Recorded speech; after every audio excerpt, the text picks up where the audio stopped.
Satu tetes darah itu terdiri dari ratusan sel darah putih.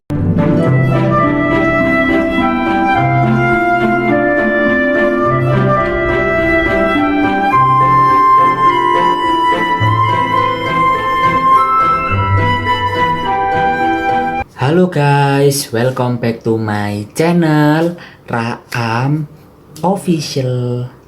Nah, pada video kali ini aku akan membahas tentang sel darah putih atau nama ilmiahnya yaitu leukosit. Nah, mengapa kita membahas sel darah putih? Karena tidak sedikit juga orang berspekulasi bahwasannya sel darah putih itu nanah, disebut sebagai nanah.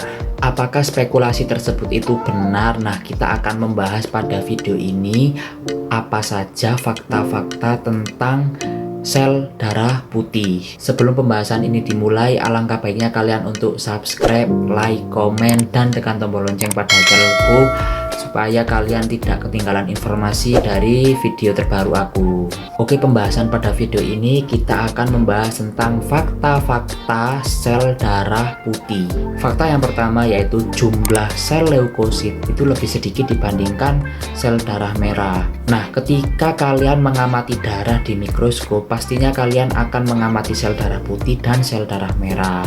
Nah, dalam satu lapang pandang kalian bisa melihat banyak sekali sel eritrosit atau darah merah. Itu jumlahnya itu kisaran 100 bahkan lebih dari 100. Nah, sedangkan kalau leukosit itu jumlahnya berapa ya? Hanya satuan. Maksudnya hanya bisa dihitung dengan jari.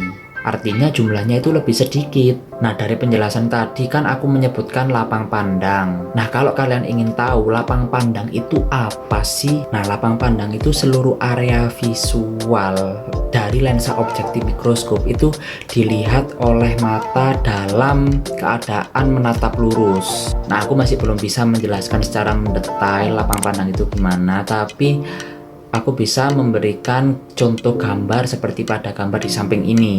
Jadi intinya jumlah sel leukosit itu lebih sedikit dibandingkan jumlah sel darah merah. Fakta yang kedua yaitu karakteristik atau ciri-ciri dari sel darah putih itu lebih banyak dibandingkan sel darah merah. Nah, karakteristik leukosit ini dibagi menjadi 5. Ada monosit, limfosit, neutrofil, basofil, sama eosinofil. Masing-masing 5 jenis sel tadi itu memiliki peran atau memiliki tugas di dalam tubuh kita. Nah, perannya apa aja? Yang pertama, neutrofil yaitu memiliki peran menelan bakteri yang akan masuk ke dalam tubuh kita. Kemudian yang kedua, eosinofil yaitu berfungsi sebagai mempertahankan tubuh kita dari makhluk parasit yang akan menyerang tubuh kita.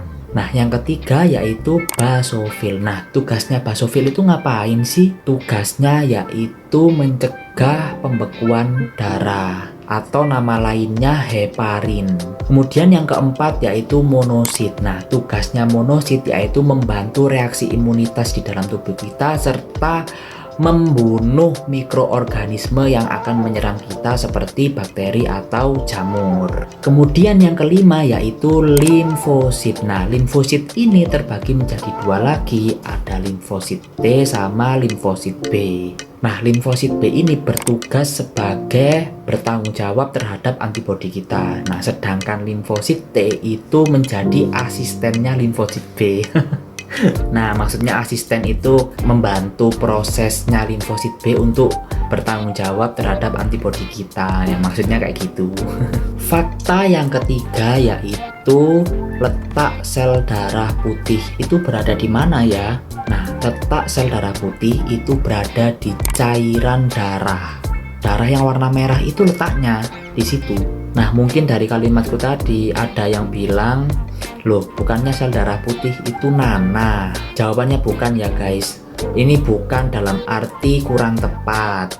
Nah, definisi dari sel yaitu benda yang mikroskopis, yang artinya tidak bisa dilihat oleh mata telanjang, hanya bisa dilihat oleh alat tertentu seperti mikroskop. Nah, mikroskop inilah yang akan membantu kalian untuk melihat benda-benda yang mikroskopis. Bahkan tenaga medis ada yang mengatakan bahwa komponen nanah atau di dalam nanah itu ada sel darah merah. Jadi dari penjelasan tadi disimpulkan bahwa letak sel darah putih itu berada di darah dan bisa jadi di nanah. Dan perlu diingat bahwa nanah itu bukan sel darah putih. Nah, kemudian fakta yang keempat yaitu nilai normal sel darah putih. Dari fakta yang pertama tadi kan aku menjelaskan tentang jumlah. Nah, untuk fakta yang keempat yaitu nilai normalnya.